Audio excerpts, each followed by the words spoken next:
Assalamualaikum warahmatullahi wabarakatuh. Hey, bulan-bulan raya ni tim-tim yang aku sokong semua tak ada luck. Entah bila lah ya. Dia hari ni dah masuk syawal ke-10 dah Kejap je masa. Tapi tak apa, raya tetap raya, bola tetap bola. Paling penting Brohan is back. UCL quarter final is here. Let's go. Tak nak buang masa, first game UCL quarter final dekat mana Inter beat Bayern 2-1. Bayern tahun ni aku faham memang ada result yang pelik-pelik daripada diorang kan. Away game UCL main dekat Feyenoord, Bayern kalah 3-0. Bayern draw 1-1 dengan Celtic dekat home. Bundesliga, Bayern kalah pada Bochum 2-3. Sebelum raya baru ni jumpa Union Berlin pun draw. Tapi Bayern dekat UCL lagi-lagi dekat home. Mereka ni masih lagi undefeated tau. 22 game straight Kita kena tahu unmatched punya rekod. Bayern beat Celtic masa playoff, tak ada apa yang pelik. Bayern beat Leverkusen aggregate 5-0. One of the best. Dia KO kan Xabi Alonso. Naik je first leg, kalah 1-2 pada Inter pagi tadi. Ini first time Bayern kalah dekat home dalam UCL Lebih daripada 4 tahun, kau bayangkan. Tengok pada availability first leg, aku rasa kesian gila. Musiala, Alphonso Davies, Neuer, Upamecano, Americano, Coman, Pavlovic semua tak ada. Inter hilang Taremi, Dumfries, Zielinski. Tapi tengok Inter punya cerdik. Dia spam kaki krik kat tengah, kata tak? Miki, Calhanoglu, Barella, selamba. Dah 3-4 game dia letak Damian je ganti tempat Dumfries. Left side Di Marco kat bench. Dia start Carlos Augusto je. Masuk game dengan Augusto pun assist. Inter ni player dia orang sebenarnya orang lam je, kata tak? Tapi Inzaghi punya kepala cerdik mana boleh tahan bang.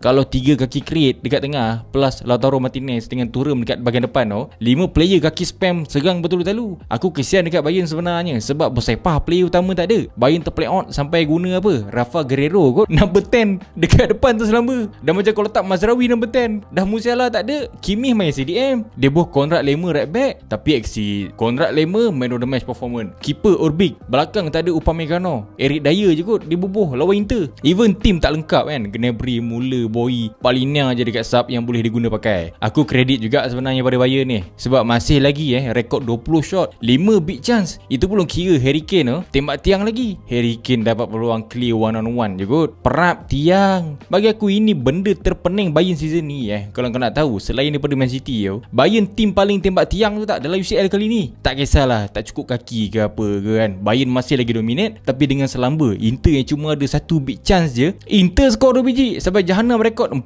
tahun Bayern dekat home dalam UCL. Tak lain tak bukan faktor yang sama kat belakang tu pun menyusahkan juga tu. 6 kali save lagi gila. Punyalah korang ajar. Inter main quarter final guna keeper first, tapi Bayern main quarter final pakai keeper nombor apa? Nombor 4. Lagi rendah daripada Bayern Pandey, lagi rendah daripada keeper akademi. Kesian enggak sebenarnya dia kena macam gitu. Kalau kau tengok pada gol kan, first goal Inter movement daripada kiri, satu bola silang, Lautaro Martinez Trivela je weh. Punyalah jahat. Paling best game ni didecide dengan 2 sub. Mula masuk, Fratesi masuk. Dalam 10 minit mula masuk, jackpot depan gawang. Baru mula leading 3 minit, tak lama Fratesi masuk, Fratesi pula skor. Sumpah cakap, goal decider tu aku cakap. Inter hit counter tu. Apa jadah Augusto assist kejam macam gitu. Sampai Fratesi pun tak ada niat skor pun skor. Kalau aku jadi Bayern pun aku give up sebenarnya. Dah lah tim aku tak lengkap kan. Tengok opponent pula main macam orang kebuluh, lagi kebuluh daripada aku. Give up member. Jujur cakap lah, tak ada clear mistake untuk setiap gol yang ada dalam match ni, kecuali second goal Inter tu lah, dekat mana Bayern hightline kau main tinggi sampai counter Inter pun 4 defend Bayern tak dapat nak selesa hadap. Selain satu mistake tu, kalau kau nak blame pun aku rasa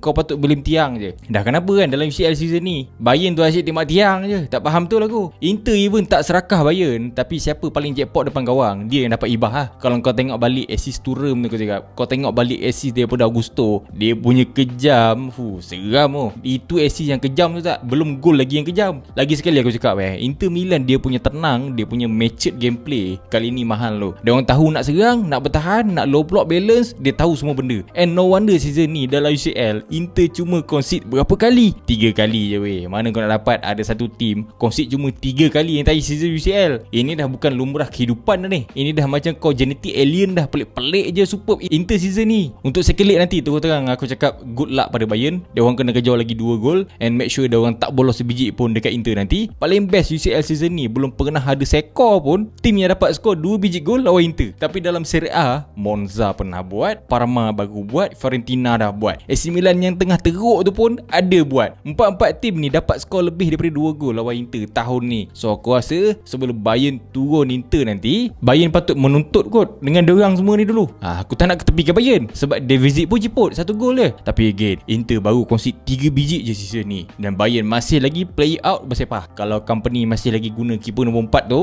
dan Harry Kane let's say dia masih lagi nekat Sociedad tembak tiang bertalu-talu, nak simpan rekod tembak tiang paling banyak dalam setahun, lemas Bayern. Tapi jangan buat lupa kali terakhir Bayern menang lawan Inter, yang jadi tukang skorer dia siapa? Datuk Paduka tahu siapa lagi? Choupo-Moting skor mengalahkan Gerrard time tu. Takkan korang lupa momen bersejarah Marifat macam gitu? Nasib baik dia dah tak ada dekat Bayern. Kalau tidak, automatik aku letak Bayern UCL final. Benda Datuk Belantara pernah buat kot. Tapi sekarang Datuk pun dah tak ada kan. So kau kejar lah balik second leg tu. Dan kalau boleh second leg nanti Rafa Guerreiro main number 10 tu, genti-genti je lah. Company tu aku cakap, kalau kau kelip-kelip, kau akan pening tau sama ada itu company ataupun Ten Hag. Mula masih lagi wujud, Gnabry masih lagi siap Olafiat kat bench tu. So boleh tak kau jangan pisangkan kotak pemikiran aku. Aku rasa kita tak boleh ketepikan Bayern. Tapi second leg nanti, here we go.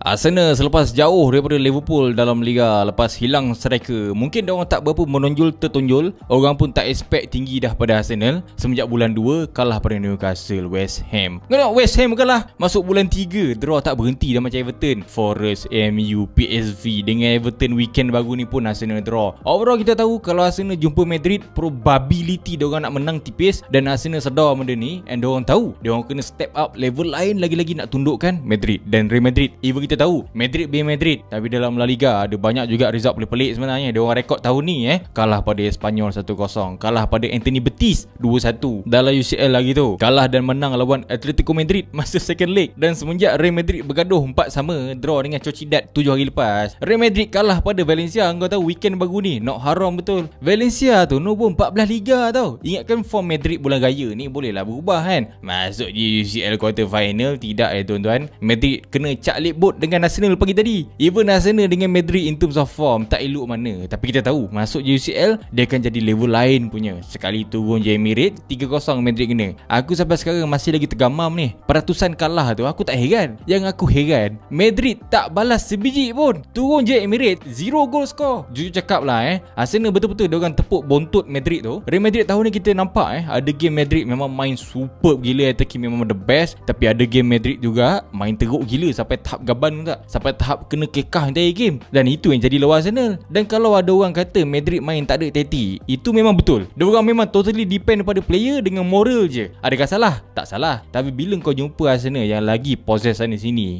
yang lagi buku, yang lagi mengamalkan set piece tanpa had, lagi lapor nak menang, macam Valencia, macam Sociedad, macam Atletico Madrid hari tu hari, yang nyaris je tu. Itu pun sebab defisit kecil. Ini defisit dah besar. Nak kena kejar balik 4 biji gol tanpa polos dekat Bernabeu. Serius aku cakap, petak ni. Last time Madrid skor 4 biji gol lawan Sociedad, itu pun dia orang concede semula 4 biji gol. The last time Real Madrid rekod clean 4 gol skor tak ada polos lawan Osasuna bulan 11. Tapi itu Osasuna, bukan Arsenal, bukannya dalam UCL. Kita kena ingat balik Arsenal season ni tak pernah wujud lagi kalah 4-0 dalam mana-mana game tau. Last time Arsenal kalah 4-0 bila? Tahun 2021 lawan Liverpool. Dia second leg nanti ni bukan bergantung pada form dah ni, bergantung pada referee, pada magic, pada penalti, pada segala jenis lak. Baru Madrid boleh menang lebih 4 gol tanpa bolos second leg nanti. Aku rasa memang silap besar kot Madrid bolos sebesar tu pagi tadi. Aku tengok-tengok pun terkejut. Nak kejar 4 biji gol balik. Even kita tahu itu Real Madrid, dia orang boleh cari segala jenis cara untuk menang. Kalah 3-0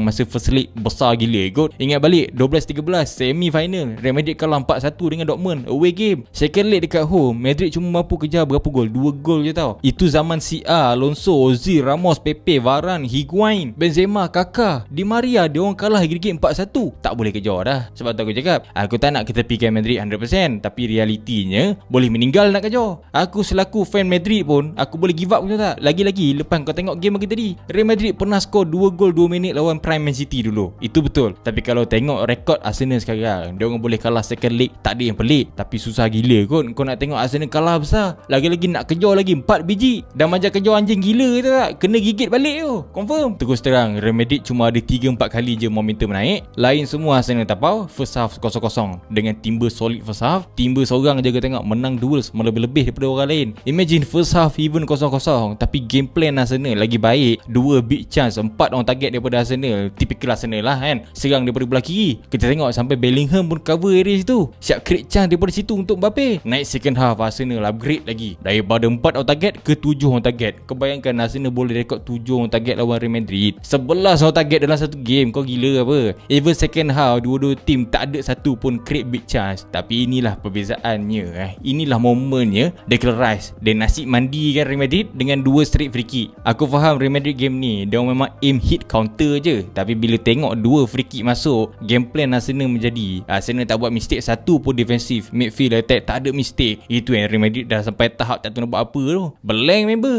Dengan Ancelotti pun blank. Nak kenyit tak tahu nak kenyit mana dah. Imagine free kick yang dihasilkan tu daripada orang yang tak disangka-sangka tu tak masuk. Kita kena tahu 2 free kick goal dalam satu match UCL, satu benda yang rare gila. Paling latest Ziyech pernah buat 2 free kick lawan MU. Aku tak nak judge itu world class sebab Onana pun main peranan juga tu kan. Onana pun bodoh juga tak kerti save. Tapi 2 free kick Declan Rice ni betul-betul barang rare. Out of nowhere tu satu. Member tak pernah halam skor free kick kot sepanjang kira. Tapi skor 2 world class free kick dalam satu game tiba-tiba lawan UCL pula tu, lawan Real Madrid pula tu. Dah terus sebab 2 gol free kick dia ni Real Madrid hadap kalah berat dalam UCL first leg. Kalah yang boleh kata untuk seorang Madrid mampus nak kejar balik 4 gol. Masa first free kick Declan Rice tu masuk, bukan kata kita je terkejut, player Madrid dengan player Arsenal sendiri terkejut. Bila hit second free kick pun masuk, kita tak naik level terkejut dah. Sampai player Arsenal sendiri, sampai kita-kita ni sendiri, aku cakap terkejut, terkentut tengok gol macam itu dia buatnya. Dan antara first free kick dengan second free kick tadi, patut Real Madrid lah kan, dia kejar balik gol sebiji tu. Tidak tuan-tuan. Dalam tempoh masa ni kau tengok, kita dapat tengok Mikel Merino dok try ketua berkali-kali. Dan macam mangsa keadaan nasi ketua tu. Macam mana kau boleh biarkan Mikel Merino jadi Mikel Adebayor Serius aku cakap. Lagi-lagi lepas je skor free kick kedua dengan luar dunia punya angle, luar keadaan punya strike, kau tergamam Aku tengok pun aku terus makan gendang juga. Gendang daging bagi buta. But defending set piece dalam mana-mana game season ni, terus terang kita tahu tau, itu antara weakness Real Madrid. Jangan kata Arsenal, dengan Leganes, tim-tim rendah pun Real Madrid slow buat kena set piece, free kick ke corner ke apa-apa ke. So bagi aku tepat sangat dah tu. Arsenal betul-betul utilize cara macam gitu. Tapi kau cakap lah apa pun kan, dah lah 2 free kick luar darjat punya level. Another 4 minit kau tak perasan Luis Kelly dengan Mikel Merino combo together. Dengan Mikel Merino score goal typical Mikel Joselu punya level. Sebab tu masa habis game tu aku duduk terdiam sekejap tak? Aku perasan juga ni, sejak bila pula Arsenal berubah jadi Real Madrid kan? Real Madrid pula sejak bila pula berubah jadi Arsenal? Gol-gol moment macam gini, termasuk gol Mikel Joselu tu,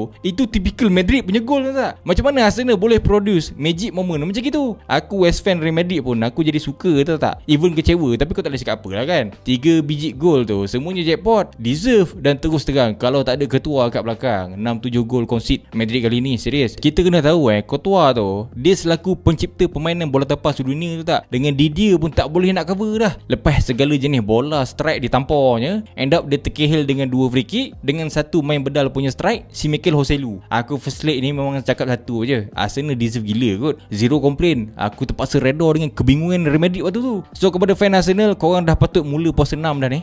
Lebih-lebih pula rezeki Syawalnya tu. Dah lah player Madrid yang turun yang bersemangat cuma siapa? Bellingham, Mbappe dengan ketua. Vini main kau tengok lah, macam terlampil tidur. Tak cerita Rudiger dekat belakang dengan Asensio pun main macam orang terpaksa tidur. Dan untuk Real Madrid semenjak raya ni tak pernah menang Sociedad, Valencia, sekarang Arsenal. Aku tak tahulah sama ada diorang merajuk ke sebab Ancelotti tak bagi duit raya lagi. Tapi come on lah kan, Mission Impossible second leg nanti takkan nak kena ketupat lagi kan dengan Mikel Merino pula tu.